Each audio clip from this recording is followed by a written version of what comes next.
Sanibona eSouth Africa. Sanibona eSouth Africa. Ngithemba ukuthi niyaphila. Nibingelela umdidiyelo wamabutho lapha kwaNongoma kwaMandlakazi, umfoka Ndabandaba, umfoka Mgqumuza Mbilo yakhe efuza mfazi wamthetho kazimisa amadolo nje uyabona nihlela amadoda.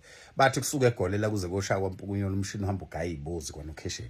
Kanti phela mina nginezibongo ezintsha emva kokuhlanganyelwa izinsizwa. Emva kokuhlanganyelwa izinsizwa. Mina ngumhosha odunga ulwandle. Ibongo zami ezintsha umhosha odunga ulwandle. Cha kule ndaba kaMini Dlamini le ntombazane engahloniphi. Yabo le ntombazane uthi uMini Dlamini eyake yathandana noItumele Ngikhune ayihloniphi le ntombazane. Okay. Ayihloniphi le ntombazane. Lo mfana omncane lo Mac G, you can even call me on your show. I will come and say this in person. Whatever I'm going to say in this video, I will come and say it in person. We are tired of women ganging up against men when men tell the truth. When men tell the truth, the man is wrong. When a woman says lies about the man, the woman is right. Inonsense leyo, umbhedo leyo nto leyo. Izwe lakwaZulu aliphathwa ngabafazi. Alisoze izwe lakwaZulu laphathwa abafazi. That's why yonke into esiyenzayo thina to protect abantu besifazane. Imithetho yakwaZulu yayishawa to protect abantu besifazane, not to undermine abantu besifazane. But if umuntu wesifazane goes out of their way to disrespect indoda, then that woman puts herself or exposes herself as a man. Then we are going to address you as a man. Ningabo senze ilima lapha thina asiyena phela ugovernment thina olwela amavoti asilweli amavoti thina sikhuluma iqiniso ngoba linjalo. Le ntombazana le kuthi uMini Dlamini yena uMac G lo qobo yake yathi ungumdlwenguli lathula izwe. Uyezwa lathula izwe lathi du. Siyayazi leyo nto siyamlandela uMac G siyabalandela bonke osaziwayo bethu kwayona siyayilandela le ntombazana. Uyabona uMini Dlamini yabuya yazothi ukhune unepipe elincane. Ungasho kanjani ukuthi umuntu wesilisa unepipe elincane ungeyona itshitshi ungelona itshitshi? Usho kanjani ukuthi unepipe elincane lo muntu lo? Wazi ngani ukuthi amapipe fanele abe ho size bani? We Mac G bazokutolikela bazisizulu. Ungahlehli mfana, iba negazi lomzulu. Ungahlehli.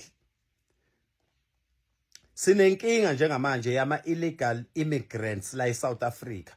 Parliament should only concentrate on that, not to Mac G. Leave Mac G alone. Kusho mina ke manje warrior commander. Mandifuna thina sishaya itoyi yokuthi uMac G hands off sizoyenza leyo nto leyo. Ningazosidakelwa nina. Imithetho yani yo iParliament lani lo laleli lizobiza uMac G. Ama pothole engaka emhlabeni. Imgwaqo akuhambeki. The accidents that are happening in this country, it's because of the manhole, the potholes.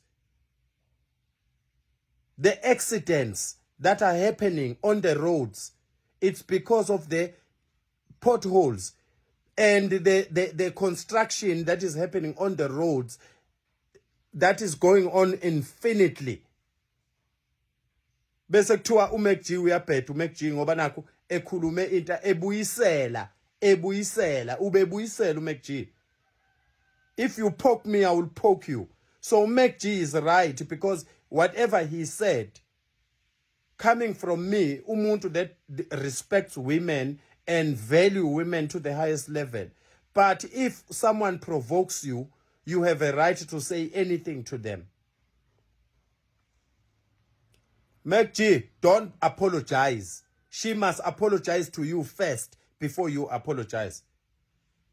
She can prr off.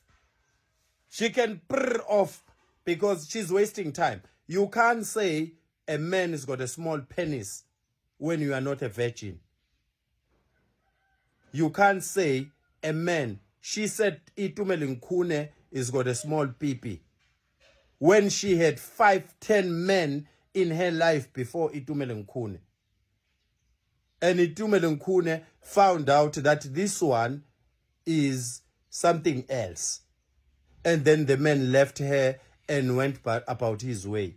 So she got bitter and came back and said, Itumeleng Khune has a small penis. Itumeleng Khune is a man. Itumeleng Khune is a man that is his size. And he's got a family, he's happy, he's got kids, he's got everything. So you don't go out and say a man has got a small penis. Maybe the man doesn't have a small penis. Maybe the problem is your N1, where all the trucks and taxis and Ubers and Bolt and Taxify and whatever runs on. So, and then you're going to come back and say the man has got a small penis. No, not even one man in this world has got a small penis. Every man has got his penis. That is the size of a woman that is dignified. The size of a woman that has got one man.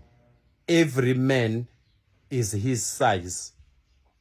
Is never to be compared to anyone. Engasishaya isilungu ingwenye madoda. Niyangizwa kodwa ake nisho nithi ngasishaya isilungu ingwenye. Hallo, Zondi kaba ayibambe khona. Danke.